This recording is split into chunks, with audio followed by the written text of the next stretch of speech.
রঙিন কাঠের বাড়ি, সরু পাথরের রাস্তা আর শত শত বছরের ইতিহাস। প্রথম দেখাতেই মনে হবে কোনো রূপকথার রঙিন শহর সামনে এসে দাঁড়িয়েছে। ফিনল্যান্ডের দক্ষিণাঞ্চলের শহর পর্ভো।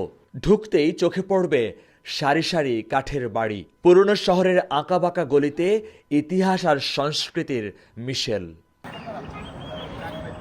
পর্ভোর অন্যতম প্রতীক হল পর্ভো ক্যাথেড্রাল। পাহাড়ের উপর দাঁড়িয়ে থাকা এই গির্জাটি প্রথমে নজর কাড়বে। এর ইতিহাসও প্রায় 700 বছরের পুরানো। ফিনল্যান্ডের দ্বিতীয় প্রাচীন শহরের নাম পর্ভো। এখানে কাঠের বাড়ির যে রঙিন দৃশ্য আর ইতিহাস ঐতিহ্যের যে মিশ্রণ, সেটি দেখার জন্য শুধু ফিনল্যান্ড নয়, অন্যান্য অনেক দেশ থেকেই এই শহরে আসেন। প্রতি বছর হাজার হাজার পর্যটক পর্ভোতে ভিড় করেন।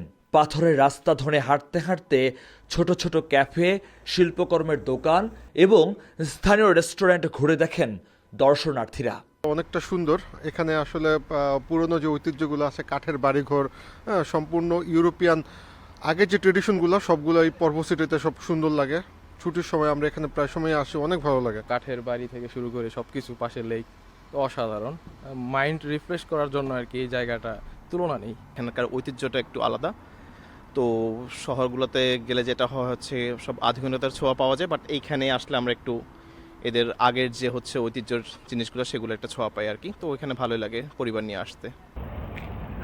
শহরের মাঝখানে বয়ে চলা এক নদী, যার এক পাশে মধ্যযুগের ইতিহাসের আবহ, অন্য পাশে আধুনিক ফিনল্যান্ডের প্রতিচ্ছবি।